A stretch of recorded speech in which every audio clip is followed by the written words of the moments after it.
We'll let everybody get in here. Bienvenue, on va attendre que les gens se connectent petit à petit.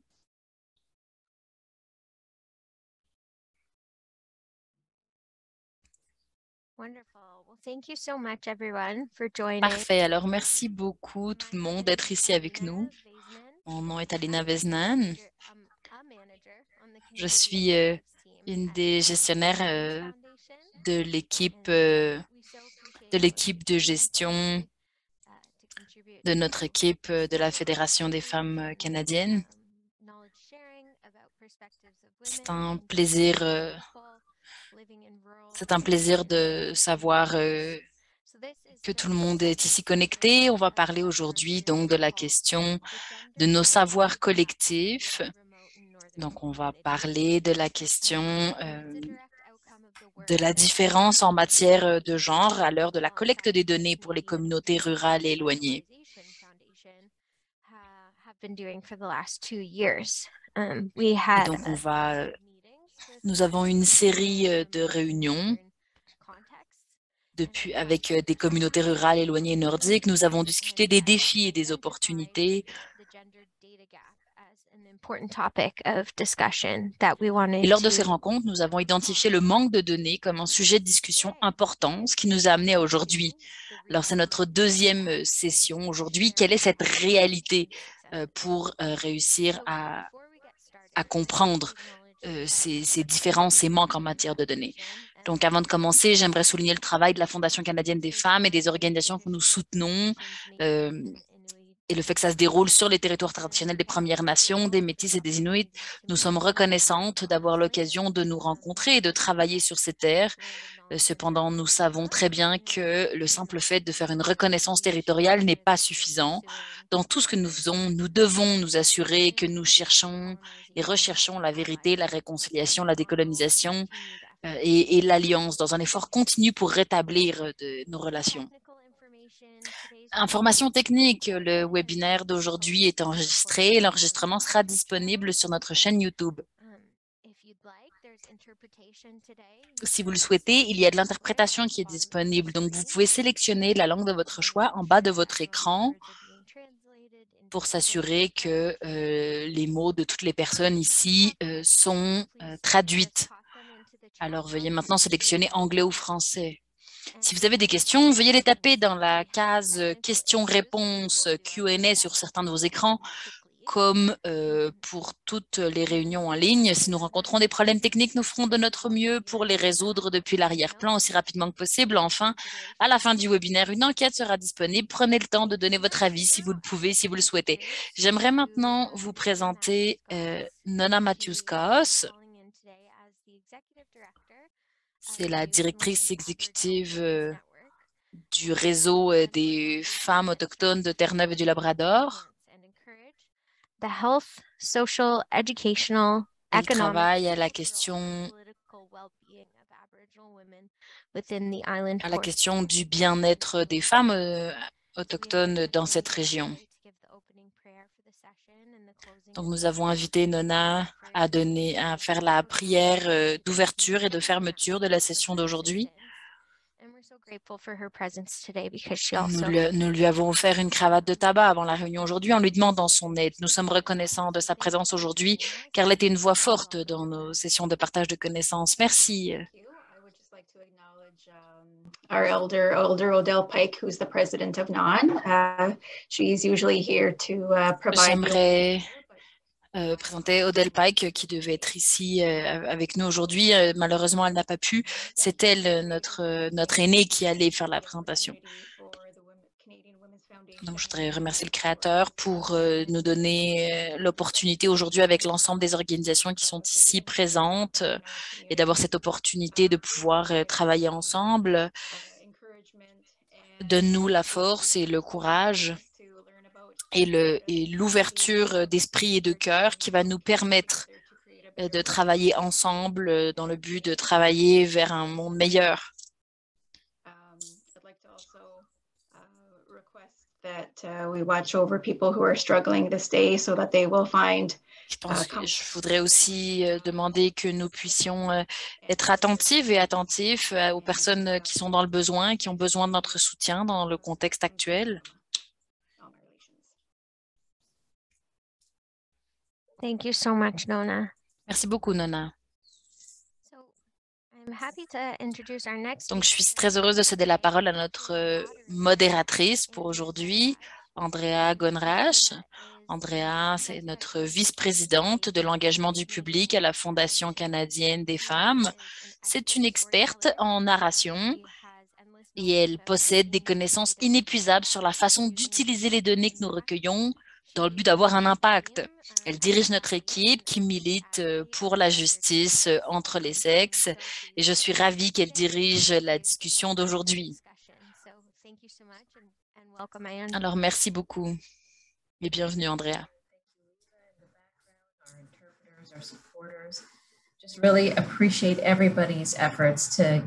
Alors, je voudrais remercier tout le monde qui est ici et qui rend possible cette session. Merci beaucoup aux personnes qui ont organisé, aux personnes qui font la traduction, qui font le sous-titrage.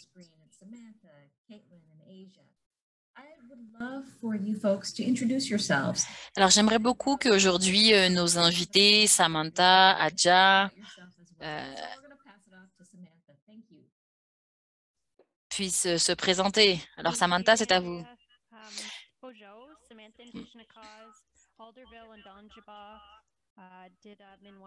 Etobicoke, Jaganash Kwayandao. So my name's Samantha. I'm a settler person. Mon nom est Samantha. Je vis dans le sud de l'Ontario, bien que je sois d'origine des colons. Notre organisation travaille avec des femmes autochtones et non autochtones qui ont vécu de la violence intrafamiliale. Et nous avons donc un refuge. Nous travaillons avec des organisations Anishinaabe qui ont utilisé, et nous utilisons des méthodes traditionnelles et des méthodes non traditionnelles. Mon rôle est essentiellement concentré sur la question du soutien aux jeunes, c'est-à-dire avant et après leur passage à la résidence, je les soutiens. Ma collègue Dana nous aide dans ce programme de résidence. Notre refuge est sur le territoire traditionnel Anishinaabe, selon les traités de 1923. C'est un refuge régional. Alors, c'est un petit peu ce que je peux vous dire sur moi. Negwech. On va rentrer plus en détail, mais alors on va demander à Katie. Mon nom est Caitlin McDonald. Je suis sur un territoire algonquin.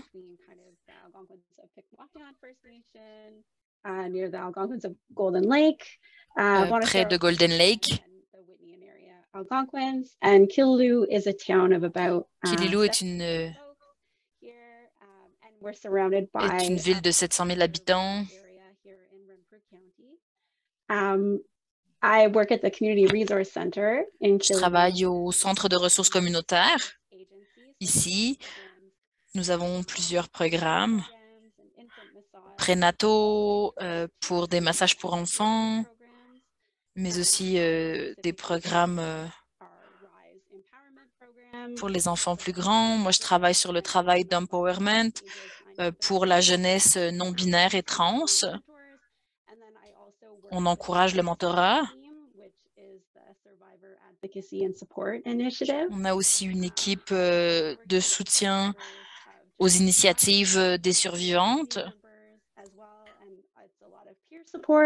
Donc, c'est beaucoup d'aide entre les pairs. Nous avons aussi des programmes artistiques. Et donc, c'est beaucoup de choses très différentes, mais ce qui est divertissant, ce qui est agréable. Donc, on parle de services multiples. Donc, très intéressant, ce contexte. Alors, Aja, Hi everyone, my name is Asia Nixon. I am the executive director of the Yukon Status. mon nom est which is a small Acha NGO, Asia. Nous sommes une petite ONG dans le Yukon. very grassroots style. Nous faisons du travail de terrain. Nous faisons la promotion de la justice de genre. On utilise pour cela l'analyse politique, l'éducation et l'investigation. Nous sommes sur le territoire traditionnel des Premières Nations d'ici. Mes pronoms sont « elles ». Merci beaucoup. The power of data, the limitations of data, and why data is a necessary thing, but how perhaps the Alors, notre première question, ce serait every day.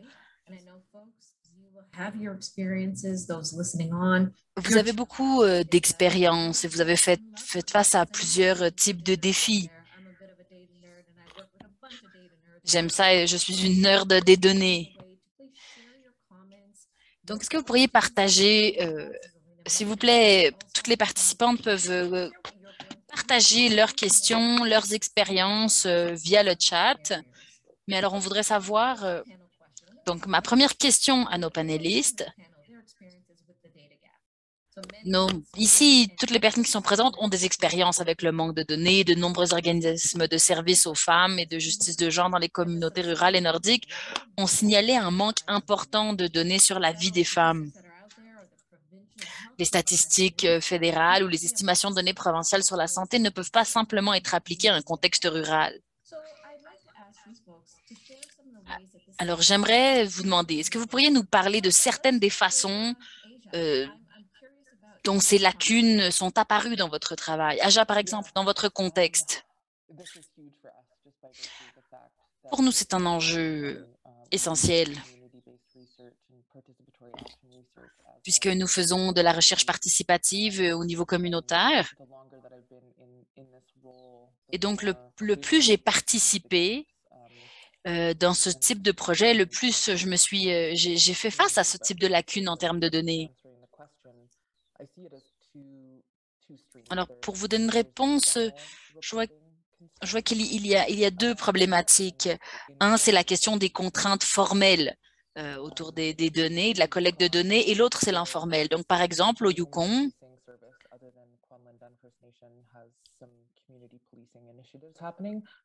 ici, par exemple, il y a quelques initiatives de la police communautaire, mais sinon, c'est la GRC qui agit la majorité du temps. Donc, par exemple, la question des données auxquelles nous avons accès sur la question de la violence intrafamiliale, c'est très difficile.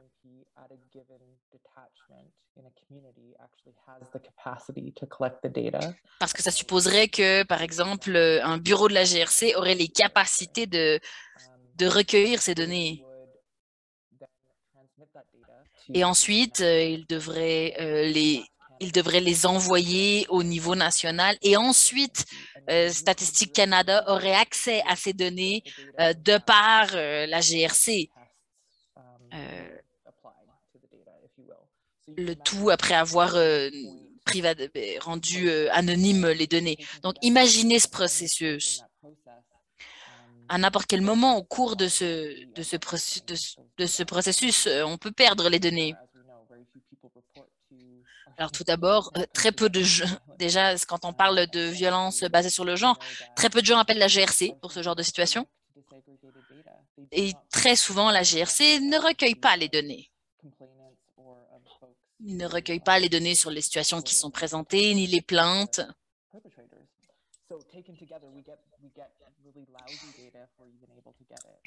Donc, quand nous avons des données qui sont très partiales. Ce qui nous laisse donc avec l'autre possibilité qui sont les données informelles.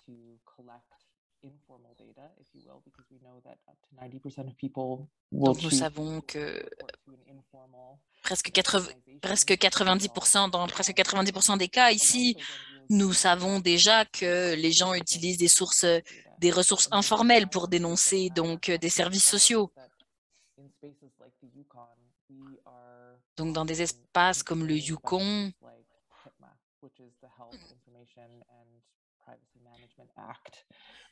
nous avons notamment une limitation légale qui est la question du caractère anonyme des données et du droit à l'anonymat sur le.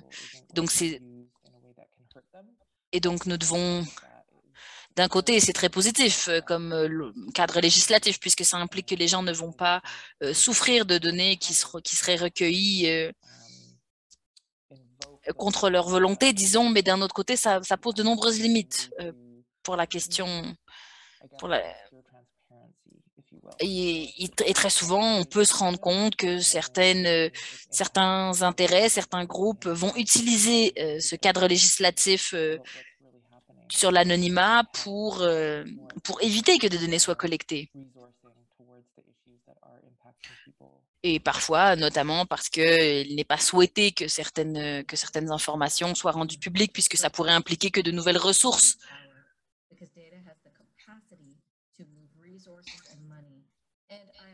Alors, c'est exactement ça le sujet, c'est qu'effectivement, les données nous permettent d'avoir du financement, notamment, et que des ressources soient redirigées vers un enjeu. Alors, merci, c'est un élément très, très intéressant. Je pense que, alors évidemment, la trajectoire que vous nous expliquez, que vous nous donnez, explique qu'on perde des données.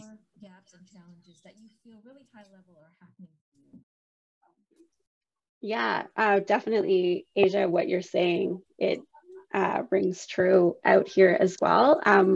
Overall, just seeing like there is a huge lack of data. Alors, dans notre situation aussi, nous faisons face à ces lacunes en matière de collecte de données. Alors, il y a un manque de données en général dans la région et en matière de genre, c'est encore pire. Donc, ça s'accumule, disons, les lacunes en termes statistiques.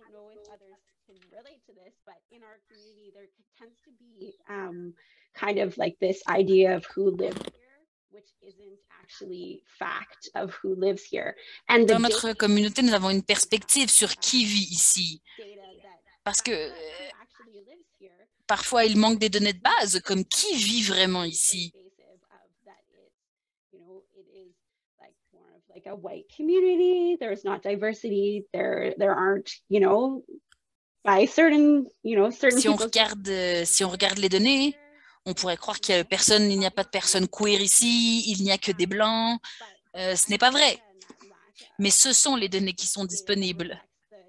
Donc, le fait que nous n'ayons pas des données qui reflètent la réalité de la composition sociale de notre communauté, c'est un problème. Parce que ça transforme la perspective de qui vit ici et donc de quels sont les sujets importants pour les gens.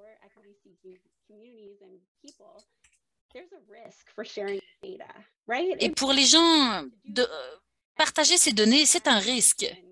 Et donc, il y a une tension permanente entre le besoin de données pour refléter la réalité et le fait que c'est un risque pour les gens. Donc, nous faisons souvent face au problème de comment pourrions-nous récolter des informations, recueillir des données d'une façon plus sécure pour les gens. Alors, il faut trouver cet équilibre.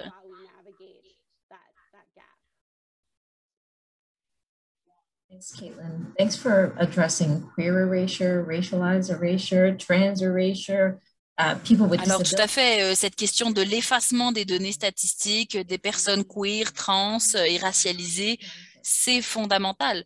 En général, les gens ne sont pas comptés. Et donc, si les gens ne sont pas comptés, comment on peut les prendre en compte?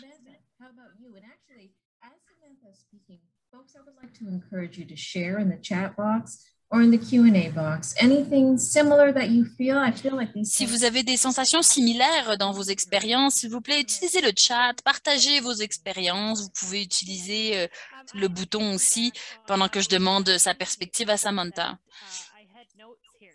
Alors, tout comme mes copanélistes, on fait face au même type de problème. Par exemple, dans notre cas, il y a une conception erronée du service à la population. Nous sommes une organisation autochtone et pour nous, c'est très difficile de réussir à offrir des services à des femmes autochtones. Il y a de nombreuses barrières.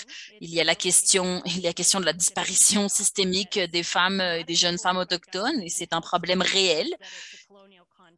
Et c'est un contexte colonial, et ça, les chercheurs en santé ne le prennent pas en compte. Et c'est une histoire de violence qui justifie cette situation actuelle.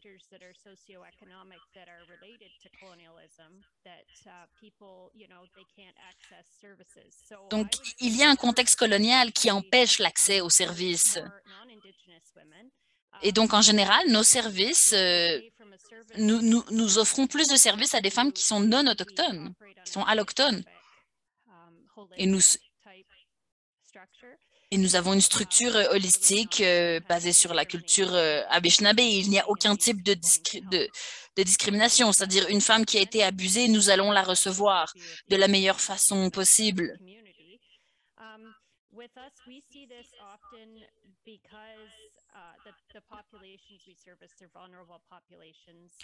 Nous travaillons ici avec des populations vulnérables. Il y a également la question de la GRC ici. De nombreuses femmes ont des interactions très négatives avec la police, ce qui provoque de la peur et donc ne rend pas effectif la possibilité de faire appel à la police pour les défendre.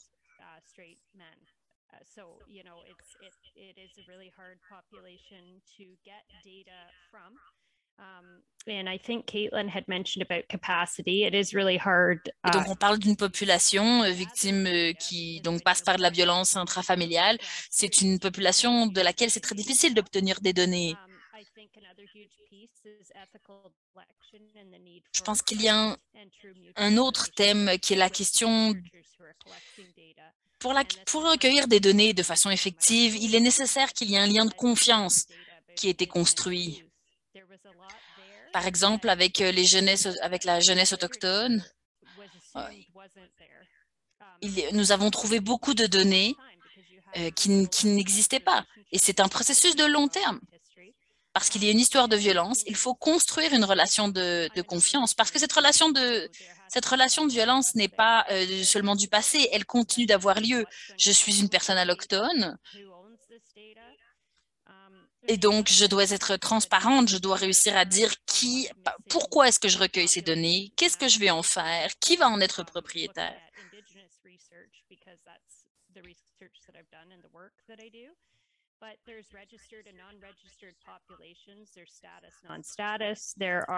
En matière de recherche avec les peuples autochtones, ce qui est ma spécialité, il y a la question du statut ou de l'absence de statut autochtone. Et la question de si on est reconnu ou non dans les données. Et ce que je vois, c'est qu'en général, les recherches qui sont faites sur la base de données qui ne sont pas réelles, puisqu'elles ignorent de nombreuses communautés.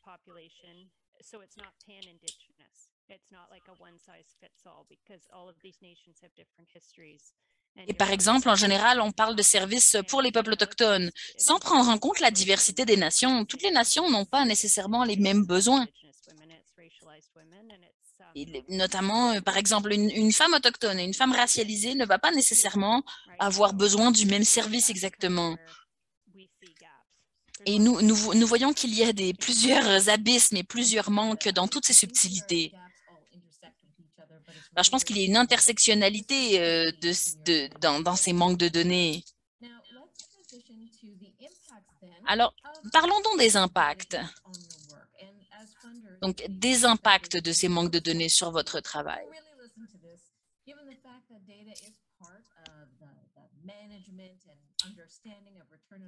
Parce que les données font partie des questions, notamment de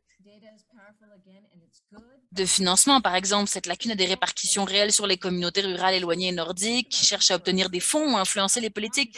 Quelles difficultés avez-vous rencontrées lorsque vous manquez de données dans vos rapports ou dans vos demandes de fonds? Quels sont ces défis auxquels vous faites face? Par exemple, nous avons besoin de données fédérales sexospécifiques accessibles au public pour des demandes de financement qui montrent l'impact.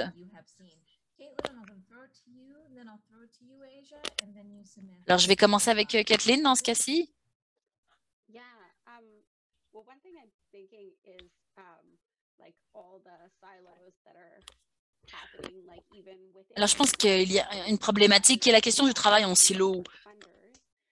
Et ça nous arrive parce que nous travaillons avec de nombreux bailleurs de fonds qui ont des demandes différentes. Et c'est en fait c'est quelque chose sur lequel nous sommes en train de travailler, réussir à intégrer l'ensemble de ces sphères de travail. Parfois, nous travaillons avec de nombreuses organisations différentes et avec chacune, nous essayons de collecter de recueillir des données, mais parfois, on ne les consolide pas.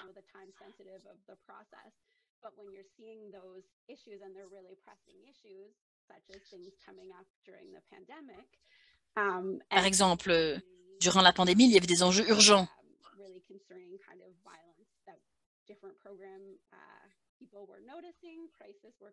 Et il y avait des crises évidentes dans plusieurs secteurs sur lesquels nous travaillons. Ce que je veux dire, c'est que nous n'avons pas toujours, il y a tellement d'urgences auxquelles nous devons faire face que nous ne sommes pas toujours en capacité, nous n'avons pas toujours les capacités de consolider.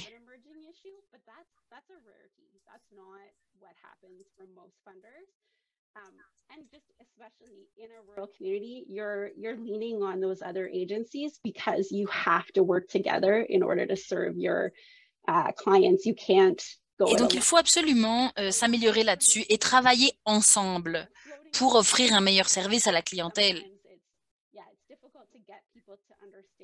Parfois, c'est difficile que les gens prennent conscience du fait que ce n'est pas leur information, c'est de l'information qui appartient à la communauté et qui donc doit être partagée tant que c'est pour son bien-être. Donc, pour moi, ça, c'est un défi, la question de l'intégration.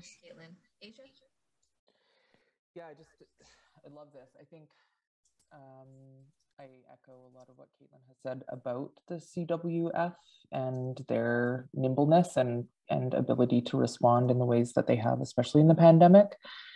I fundamentally don't Fondamentalement, think that the same kinds of paradigms or methodologies. Je ne pense pas qu'on puisse utiliser les mêmes paradigmes ou les mêmes méthodologies dans différents espaces. Donc, je pense que quand on parle des communautés nordiques, on ne devrait pas pouvoir utiliser les mêmes méthodologies, il faut absolument les adapter.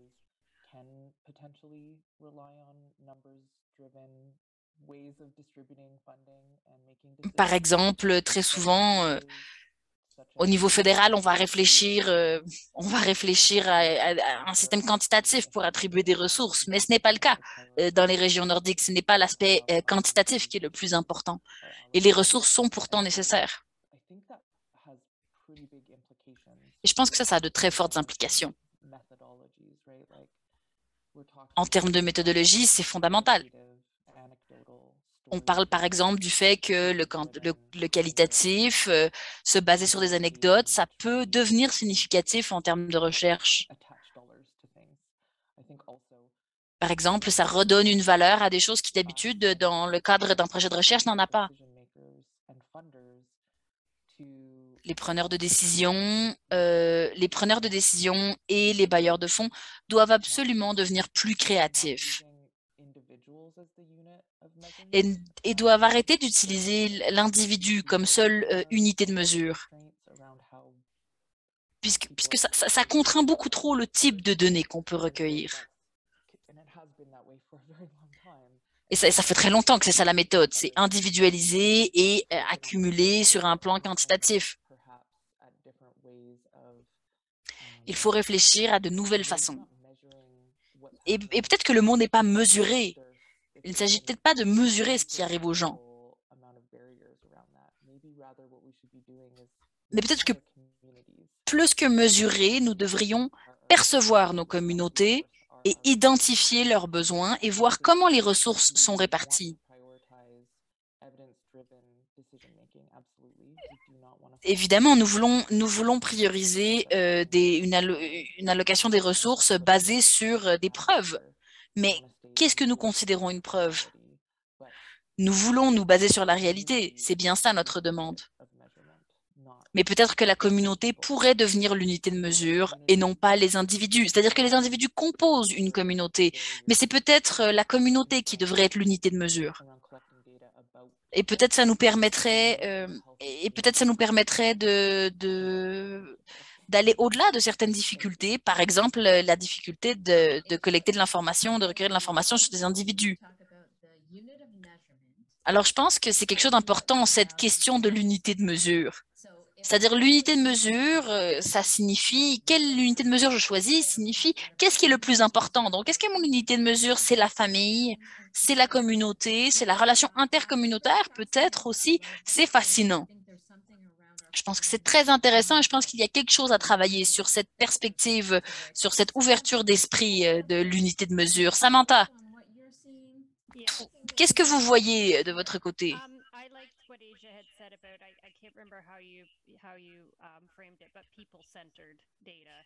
Je pense que c'est très important ce qui vient d'être dit. La question de centrer ces données exclusivement sur les individus, c'est vrai que c'est problématique. Dans notre organisation aussi, nous travaillons avec des femmes donc, qui fuient la violence. Donc, c'est un enjeu communautaire. Par exemple, j'ai observé une initiative très intéressante.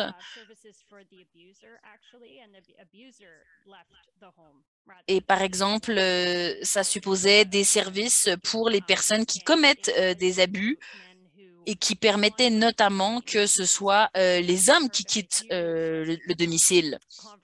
Donc, ça se base sur des hommes qui ont la volonté de changer, avec des discussions sur la violence. Et c'est un programme qui s'appelait Sécure à la maison. Je pense que ça, c'était très intéressant en termes de réflexion communautaire. Par exemple, dans une petite NGO, par exemple, dans une petite ONG, si on cherche des fonds, souvent, on n'a pas le temps. On a juste besoin de faire ce qu'on a à faire et d'avoir les données nécessaires pour le bailleur de fonds. On n'a pas le temps nécessairement de réfléchir à cause des dates limites de présentation des demandes. Donc, je pense que nous faisons ce que nous faisons parce que nous sommes empathiques, parce que nous souhaitons aider, parce que nous créons à l'équité.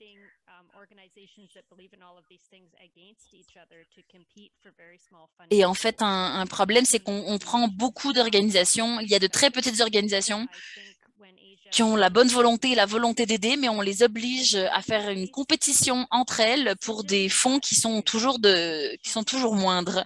Donc ça, je pense que c'est une réflexion à laquelle il faut adresser cette question. Et je pense qu'il faut donc réfléchir quels sont les services nécessaires et qui ne sont pas basés sur des situations individuelles. Et nous devons réussir à faire aller les ressources vers les services qui sont nécessaires, indépendamment de qui les offre. C'est ce que je voulais vous partager.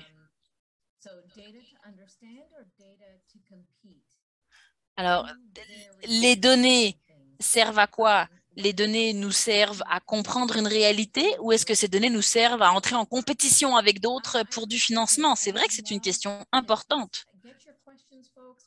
Alors, s'il vous plaît, posez vos questions dans la boîte de questions et réponses. Merci beaucoup pour les commentaires, c'est fascinant.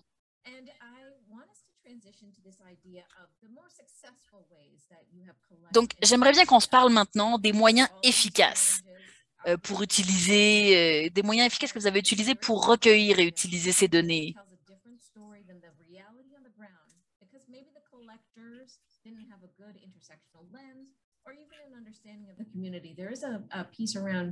Nous savons donc que vous rencontrez des difficultés pour accéder aux données, ce qui influence votre travail. Nous devons noter que même lorsque les données sont disponibles, elles racontent parfois une histoire différente de la réalité sur le terrain parce que le collecteur n'avait pas une bonne optique intersectionnelle ou une bonne compréhension de la communauté. Donc, pouvez-vous décrire quelques-unes des façons réussies dont vous avez collecté des données et les avez utilisées pour raconter votre histoire? Avez-vous des conseils qui seraient utiles pour d'autres organisations de justice et de genre en milieu rural éloigné et nordique? Alors, on va commencer avec Samantha. Okay, so within the pandemic, this was one that came up for us. Durant la pandémie, c'est quelque chose auquel nous avons fait face. Il a fallu transformer notre façon de faire. Parce que, en général, nous sommes des travailleuses sociales qui travaillent en tête-à-tête avec les personnes. Alors, il a fallu réfléchir à d'autres façons de faire.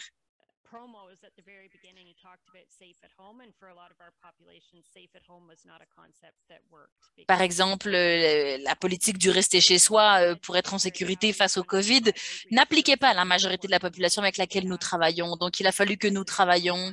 Il a fallu que nous travaillions sur les enjeux de réseautage, de soutien au réseau.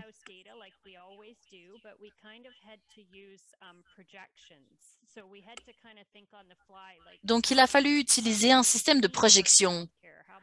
Par exemple, il a fallu que nous réfléchissions, OK, de quoi avons-nous avoir besoin pour la garde des enfants, par exemple? Donc, il a fallu transformer rapidement notre façon de recueillir des données.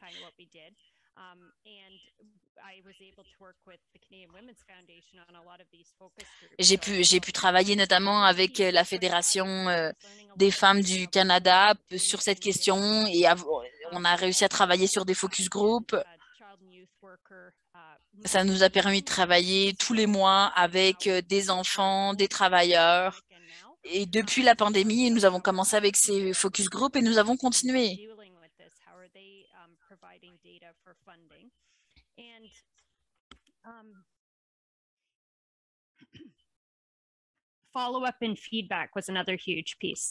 Un autre élément important, c'était la question du suivi et de la rétroalimentation.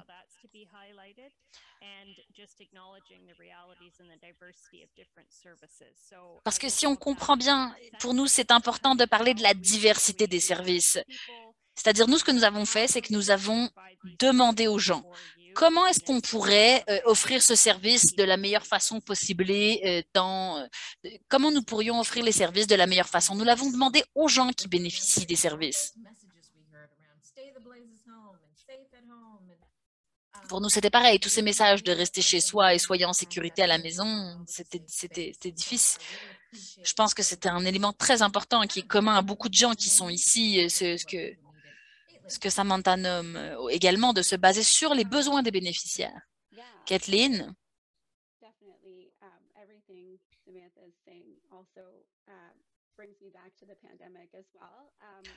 Tout ce que disait Samantha, ça me rappelle ce moment terrible de la pandémie.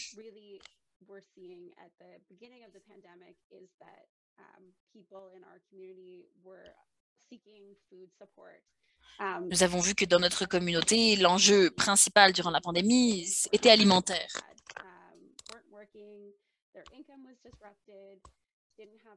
Ils avaient eu une rupture claire dans le rythme de leurs revenus. Beaucoup de gens se sont retrouvés dans des situations très difficiles. La majorité des gens n'avaient aucune idée de comment trouver des solutions. Pour beaucoup de gens, c'était nouveau, par exemple, d'avoir à trouver des ressources alimentaires. Et pour nous, c'était une entrée importante en termes des programmes.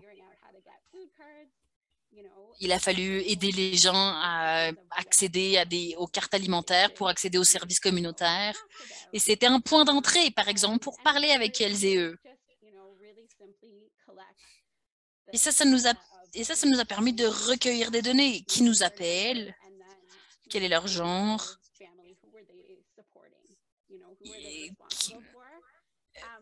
Combien de personnes étaient à charge dans la famille, par exemple. Ce genre de données, nous avons pu les recueillir à ce moment-là. Donc, ça nous a permis de réfléchir autrement, c'est-à-dire que nous n'avions plus 600 individus avec une carte de banque alimentaire, mais bien toute une communauté. Et c'était très intéressant et c'est quelque chose qu'on n'aurait pas réalisé ou on s'en serait peut-être pas rendu compte sans la pandémie. Ce rôle extra, nous avons eu beaucoup de travail émotionnel à faire aussi, simplement. écouter les gens quand ils venaient chercher leurs cartes. Et ça nous a permis d'en apprendre beaucoup. C'était un moment particulier et c'était très important à ce moment-là. Et ça nous a permis de raconter des histoires.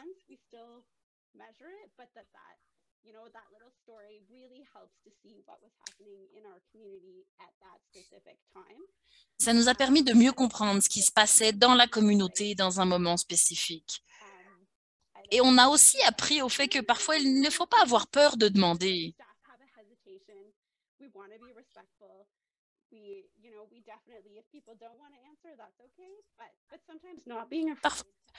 Parfois, les gens ne veulent pas demander et on comprend. Mais parfois, j'inviterais à ne pas avoir peur de demander d'une façon ouverte. Et si les gens veulent partager, eh bien, ils peuvent le faire.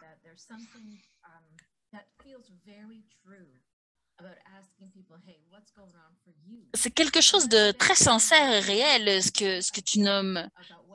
Comment ça va? C'est une question simple à poser aux gens et qui permet de recueillir des données. Et ça peut aussi permettre de faire le suivi.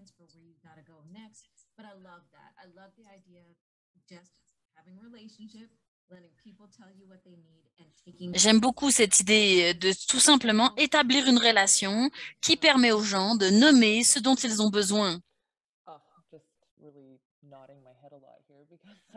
Je faisais oui de la tête puisque nous avons une situation similaire.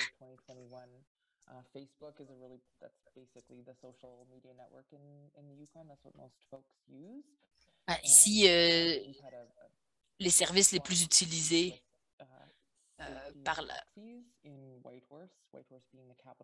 pour la population du Yukon, la question de la sécurité et du transport.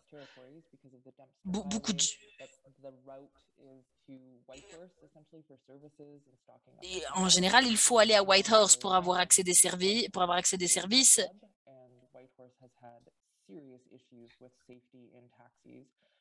Et Whitehorse a fait face à des problèmes de sécurité dans les taxis, notamment très graves.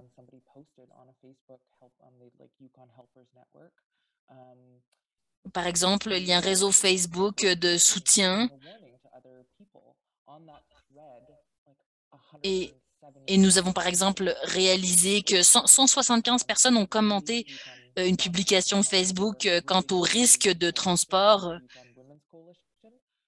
Et c'est ainsi que, par exemple, la coalition des femmes du Yukon s'est intéressée à cette question. Et ça a été un de nos succès, par exemple, de travailler en coalition avec d'autres organismes.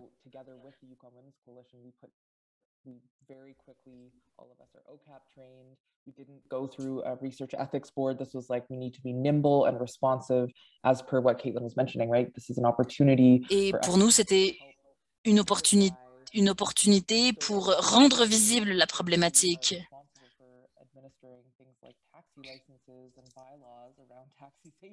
Et par exemple, ça a été l'opportunité de commencer une campagne sur la question de la sécurité dans les taxis, sur la question des permis pour avoir un taxi et du suivi qui doit être fait avec ça. Par exemple, dans ce cadre-là, nous avons utilisé un système de sondage, mais beaucoup de gens ont répondu puisque c'était une problématique réelle. Donc, c'était ouvrir un espace quand les gens ont senti que c'était un sujet important et donc ça nous a amené des changements concrets. Et par exemple, plusieurs permis de conduire de taxi ont été révoqués, plusieurs licences de taxi. Ça a permis de raconter, ça a permis de prendre les histoires et les anecdotes des gens et le mettre en œuvre comme un changement systémique du système.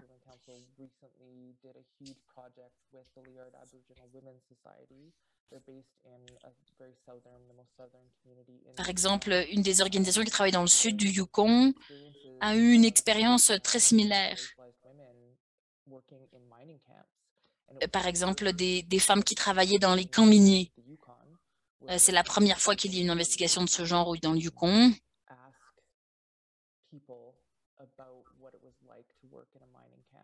c'était simplement demander aux gens à quoi ressemble votre travail dans le camp minier, quels sont vos défis. Et c'est quelque chose de très important. Et pour nous, et c'est des choses que vous connaissez sans doute déjà, mais parce que dans les zones rurales et éloignées du Nord, c'est où est-ce qu'il y a de l'activité minière. Et quand nous parlons de barrières et d'obscurantisme en termes de données, c'est pour ça que c'est aussi difficile de convaincre les preneurs de décision d'avoir des meilleures politiques. C'est à cause de cette question minière.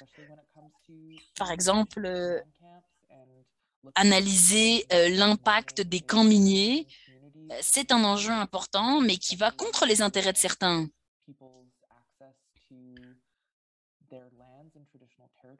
La question de l'accès au territoire est au cœur de ce problème. Et je pense qu'il faut comprendre le contexte géopolitique au niveau global. Si on observe ce qui se passe, on comprend que les impacts sur les problématiques locales sont énormes. Et on sait très bien qu'on va voir de plus en plus d'activités minières sur les territoires, ce qui va avec la militarisation, avec un processus continu de colonisation. Donc, si on tisse ces éléments ensemble, eh bien, on comprend que faire de la recherche autochtone, c'est un outil qui va contre cette machine qui attaque des populations vulnérables, parce qu'elle n'a pas puisque c'est une population qui n'a pas le même pouvoir qui l'oppresse.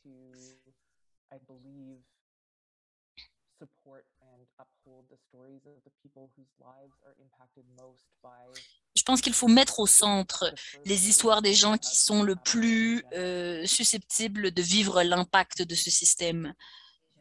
Merci.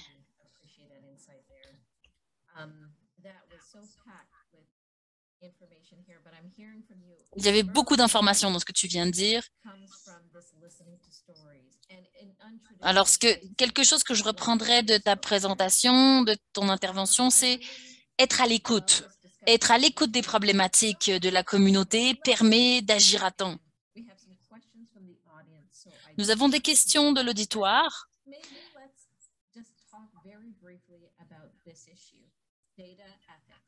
Mais peut-être qu'on pourrait parler un instant, parce que tout le monde a parlé de cette question de l'éthique dans la récollection des données.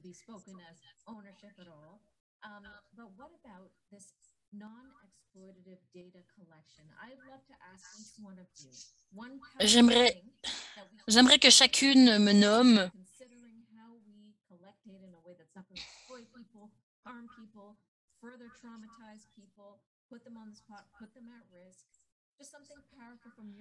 quelque chose qui était puissant de votre point de vue sur comment faire bien les choses.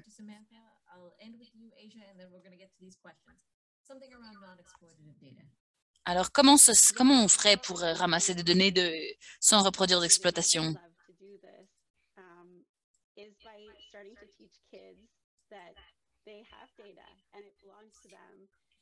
Par exemple, j'aime bien travailler avec les enfants et leur dire, vous avez des données et elles sont à vous.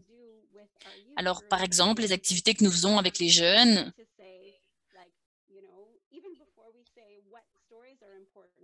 nous commençons à dire qui devrait entendre votre histoire? Alors, par exemple, nous faisons des activités comme écrire un poème collectif et on se demande ensemble qui devrait entendre votre message. C'est ça la question que je pose pour que les gens comprennent. Et ça permet que chaque enfant, il met une petite ligne de plus à ce poème. Et donc, on a un message collectif à la fin. Et donc, ensuite, la question, c'est, OK, qui devrait entendre ce message? Ça peut être anonyme si c'est difficile. Donc, cette activité sert à ce que les enfants comprennent que nous avons une histoire à raconter, qu'ils et elles ont une histoire à raconter.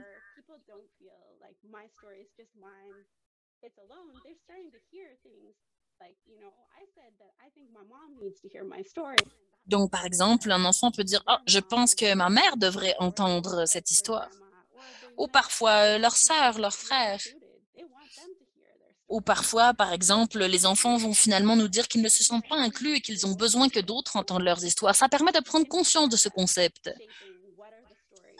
Donc, ça nous permet de réfléchir à quelles sont les histoires qui sont importantes pour nos communautés. Alors, ça serait un des trucs que j'avais envie de vous partager. Ah, c'est puissant, c'est une très bonne idée. Donc, trouver sa voix, trouver son histoire et comprendre, et comprendre comment nos voix sont entendues. Alors, Samantha, c'est à toi? J'aime vraiment beaucoup ça, Kathleen. C'est très intéressant.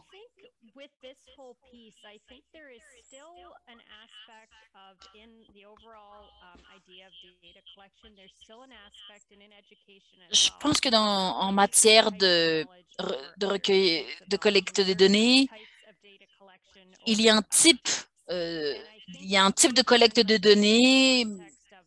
C'est comme si ça avait une valeur supérieure à d'autres. Et je pense que c'est quelque chose que nous avons clairement identifié dans le contexte autochtone. Par exemple, dans le cas du rapport sur les femmes autochtones disparues et assassinées, et sur les histoires, d'autres rapports sur les questions autochtones. Nous avons vu que le fondamental, c'était que les gens trouvent leur voix pour raconter leurs histoires. Et nous avons vu notamment qu'il y avait un problème concret. C'était que les gens étaient amenés à raconter leurs histoires plusieurs fois, encore et encore, à la répéter. Nous avons vécu des choses similaires avec les femmes et les enfants dans les cas de violence conjugale. Comment on travaille là-dessus? Comment on s'assure?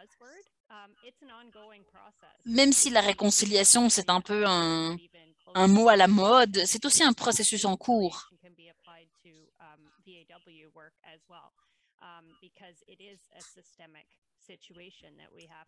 Et nous devons comprendre qu'il s'agit d'un enjeu qui est systémique. Et donc, nous ne pouvons pas laisser cet aspect systémique en dehors de n'importe laquelle des actions que nous menions.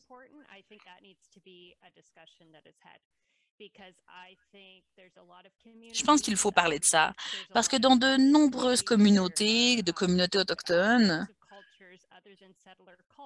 il y a toutes sortes de cultures, à part, en dehors de la culture allochtone, qui mettent au centre la question de la narration d'histoire.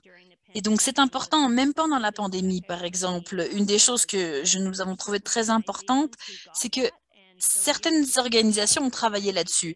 Et donc, nous avons pu entrer en réseau avec d'autres organisations. Ça aussi, c'était puissant. Plusieurs organisations n'étaient pas centrées sur l'attention aux personnes. Et donc, dans ce contexte-là, c'était très difficile d'offrir des services ou d'avoir accès à des services.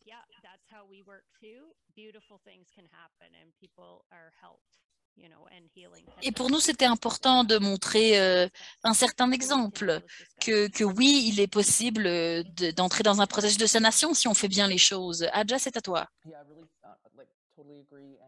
Je suis tout à fait d'accord.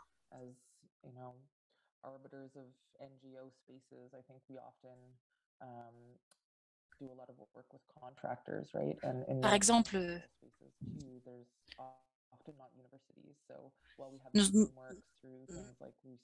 nous travaillons souvent avec des gens à l'externe pour ce travail. Et nous avons souvent à interagir avec des organisations qui s'occupent, par exemple, des consultants qui s'occupent de la collecte des données. Et donc, nous devons nous assurer, dans ce cas-là, d'un cadre éthique commun.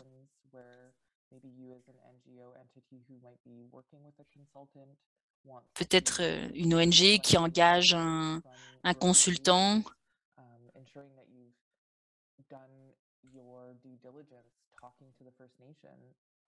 L'ONG doit s'assurer tout d'abord qu'elle a rempli ses obligations et qu'elle a ouvert un dialogue avec le peuple autochtone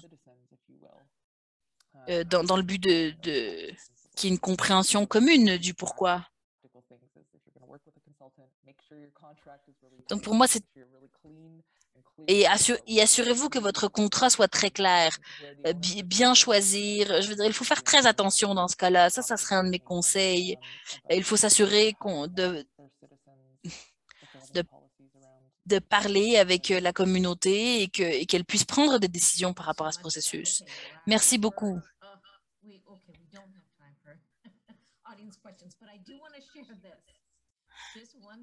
Alors, on n'aura pas le temps pour les questions, mais je voudrais partager ça, ce qui était partagé dans le chat.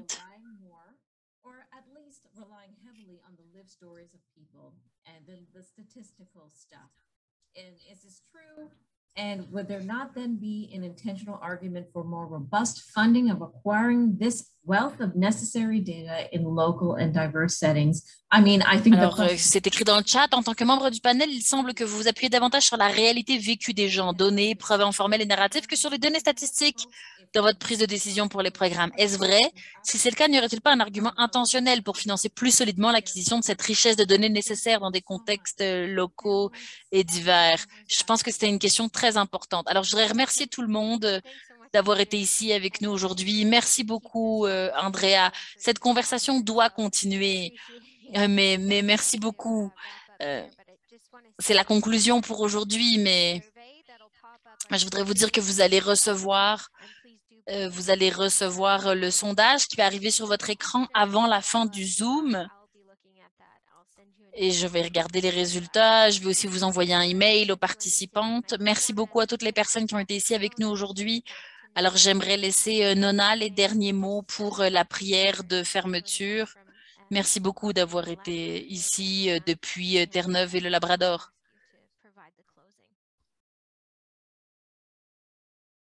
Thank you, Alina. Creator would like to thank Samantha, Caitlin, Asia, Andrea. Créateurs, nous voudrions remercier Kathleen, Andrea, Aja, Samantha et l'ensemble de la Fédération des femmes canadiennes d'avoir partagé leurs connaissances. C'était puissant et c'était très intéressant. Et donnez-nous la force de pouvoir partager ces informations dans nos communautés, dans nos organisations. Nous voudrions vous demander de protéger les personnes qui en ont besoin et les gens qui voyagent pour qu'elles puissent arriver à destination. Merci. Neglech, merci beaucoup.